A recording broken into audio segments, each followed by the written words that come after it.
करो। केवल पानी पत्थर के भरोसे मत रह जाना। ज्ञान विद्या तो कोई गुरु ही देंगे। कोई गुरु मिल जाए, आप खोज करो, तलाश करो, लेकिन गुरु खोजने में सावधान रहो। आपको अंग्रेजी पढ़नी है तो पहले जान लो कि मास्टर साहब को अंग्रेजी आती है कि नहीं है। मान लो मास्टर साहब को अंग्रेजी नहीं आती है और आपको अंग्रेजी सीखनी है, और आपने ऐसे आदमी को मास्टर बना लिया जो गुजराती जानते हैं, अंग्रेजी नहीं जानते। वो कभी आपको अंग्रेजी पढ़ा पाएंगे? पढ़ाएंगे? आपको मुक्ति चाहिए न। और जिस गुरु को खुद मुक्ति नहीं मिली, रास्ता ही नहीं पता भगवान के आने जाने का, जिसने बंबई खुद नहीं देखा, आपको बंबई कहाँ ले जाएगा? भटका देगा जंगल में। कहा गुरसिख अंध भय, इसको अंधा गुरु कहा जाता। देखा नहीं और आपको भी बहका दें। कहा गुरसिख अंध बहिर कै लेखा, एक न सुने एक नहीं देखा। पूरे गुरु की पहचान क्या है? हो सकता आप इसमें तमाम लोग गुरु करके बैठ गए हो। किसी ने कहीं गुरु कर लिया, किसी ने कहीं कर लिया, किसी ने कहीं कर लिया। लेकिन आप गुरु की परख करो, जो गुरु आपको स्वर्ग वैकुंठ देवी देवता ईश्वर ब्रह्म तक पहुंचा सके। उस गुरु की पहचान क्या होती? कहा शब्द कमाए सो गुरु पूरा, उन चरणन की बंजा धूरा। शब्द गुरु को खोज तेरे भले की कहूं। शब्द गुरु ही पूरे गुरु, सच्चे गुरु कहे गए। शब्द गुरु क्या होते हैं? ये देखो, दोनों आंखों के बीच में हमारी आत्मा सिचुएटेड है। सिचुएटेड माने बैठी है। सबकी आत्मा, जितने लोग, औरत मर्द बच्चे बच्चियां, सबकी आत्मा दोनों आंखों के बीच में, जहां आप बिंदी तिलक टीका लगाते हो, इसको आज्ञा चक्र मुकाम कहते हैं। यहाँ आत्मा बैठी है।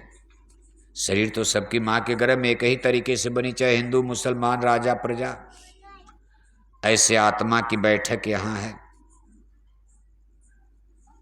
इस आत्मा को जगाकर वेद वाणी ब्रह्मवाणी, ब्रह्मवाणी माने ब्रह्म माने ईश्वर, वाणी माने आवाज, भगवान की आवाज से, जिसको अनहद वाणी अनहद नाद कहा जाता। अनहद बाजे दसवें द्वारे, 9 द्वारे से मन तब भागे। हमारा मन 9 गली में 9 दरवाजे में भटक रहा है। ये मन हमारा यहाँ स्थिर हो जाए तो ये ब्रह्मांड खुलेगा। और यहाँ 10वीं गली में अनहद बाजा बजता, भगवान की आवाज आ रही।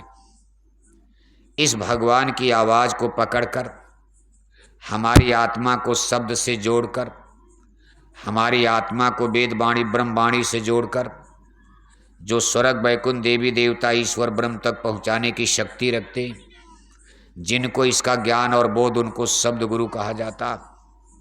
ये कलयुग की सरल से सरलतम साधना संतों ने जारी किया। इस ब्रह्मांड की सबसे सूक्ष्म चीज को साउंड यानी शब्द कहा जाता। दूसरे नंबर पर लाइट यानी प्रकाश। यानी ब्रह्मांड में शब्द और प्रकाश। जैसे आप मोबाइल देखते हो, मोबाइल, इंटरनेट, कंप्यूटर, सारा विज्ञान इसी पर है। यहाँ भी waves of sound, waves of light, waves of current, waves of magnet, बिजली की खोज, इसकी खोज, उसकी खोज। मोबाइल में देखो 2 ही चीज़ें हैं, शब्द और प्रकाश। आदमी बम्बई से बोल रहा है, आवाज़ आपके कान में आती। मोबाइल न रहे तो नहीं आएगी। मोबाइल बिगड़ गई, नेट नहीं पकड़ रहा, तब भी नहीं आएगी। दूसरी चीज़ वेव्स ऑफ लाइट, प्रकाश। प्रकाश की किरणों के द्वारा उस आदमी की फोटो भी दिखाई देती। अब आदमी कितनी दूर बम्बई में बोल रहा, आप यहाँ उसकी आवाज़ भी सुनते हो, उसकी तस्वीर भी, चेहरा भी देखते हो। ऐसे हमारी आत्मा में, चूँकि आत्मा भगवान से रिलेटेड, आत्मा भगवान की अंश है, इस आत्मा के आँख और कान में इतनी ऊर्जा, एनर्जी है। अगर ये किसी गुरु की दया से हमारी आत्मा का आँख कान खुल जाए तो आप यहीं से बैठ करके भगवान को देख भी सकते हो। परम प्रकाश रूप भगवाना, राम नाम मणदीप धर जी हृदय हरिद्वार, स्वामी भीतर बाहरो जो चाह सुजियार। आप देख भी सकते हो, परमात्मा की आवाज को सुन भी सकते हो। ये भारत का साइंस ऑफ सोल है। ऋषि मुनि जोगी संत महात्मा सब लोग देखो आंख बंद करके, साधना करके, योग करके, उपासना करके। आज भी आप कोई पूजा करते, मान लो मंदिर में घंटी घंटा ही बजाते हो, आरती ही करने जाते तो आंख बंद करके ध्यान किया जाता है, यानी मन बुद्धि चित्त का कंसंट्रेशन। मंदिर में आप मूर्ति रख करके सामने जाते हो तो आंख बंद कर लेते हो। अब मूर्ति है तो आंख खोल कर देखो आप, लेकिन मूर्ति के सामने आंख बंद करके ध्यान लगाते हो आप, यानी मन बुद्धि चित्त का कंसंट्रेशन।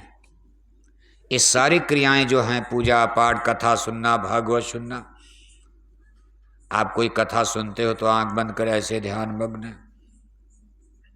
ये स्पिरिचुअल एक्सपेरिमेंट, आध्यात्मिक साधना, कसरत, अभ्यास।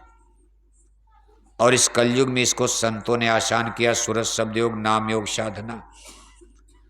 यानी सुरत को, आत्मा को शब्द से, नाम धुन से जोड़ने की क्रिया। अगर आपको मान लो यहाँ ऐसा कोई गुरु नहीं मिल रहा, तो एक बार आप मथुरा की यात्रा करो। जय गुरुदेव आश्रम मथुरा। आज भी ये भेद सरल से सरलतम वहां बताया जाता। मथुरा में देखो बड़े बड़े मेले वहां लगते, आध्यात्म, विदेश विदेश से लाखों लाख भाई बहन आते हैं। साल में 4 बार तो मेला लगता है, 5-5, 6-6 दिन का, 7-7 दिन का। एक बहुत बड़ा मेला होली पर भी लगता। होली आपके करीब है, 13, 14, 15 मार्च को 3 दिन का ये मेला लगेगा। 3 दिन लगातार सुबह शाम 2 घंटा, सुबह 2 घंटा शाम आपको सत्संग सुनने को मिलेगा। 14 मार्च जो होली की मुक्ति तिथि तारीख है, उस दिन हमारे पूज्य हुजूर महाराज जी का सत्संग, उनका दर्शन। नए लोगों को नामदान, गुरु दीक्षा, गुरु मंत्र भी प्रदान किया जाएगा।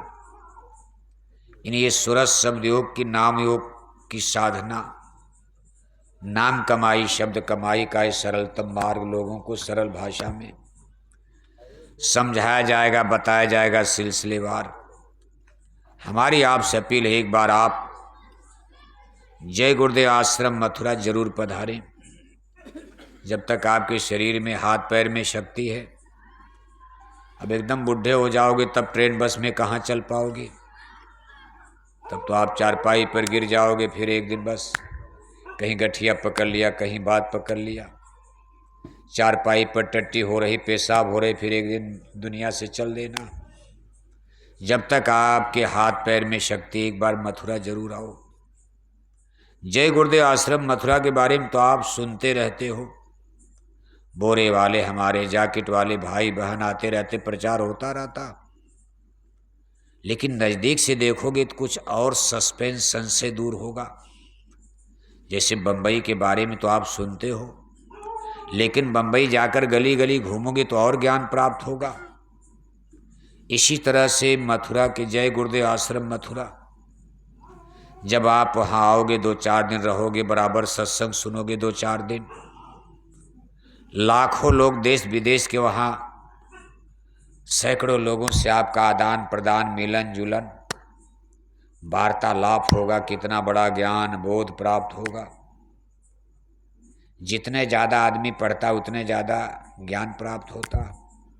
जितने ज़्यादा सत्संग सुनोगे उतने ज़्यादा आपका विवेक जगेगा। बहुत काल जब कर सत्संगा, तब हुई हैं सब संशय भंगा। इसलिए एक बार आप मथुरा आने की कोशिश करना। और हम तो अपील करेंगे इसी होली में ही आ जाओ आप। आपके गांव के ही देखो हमारे भाई रमेश भाई, आज संजोग से किसी शादी में गए, यहाँ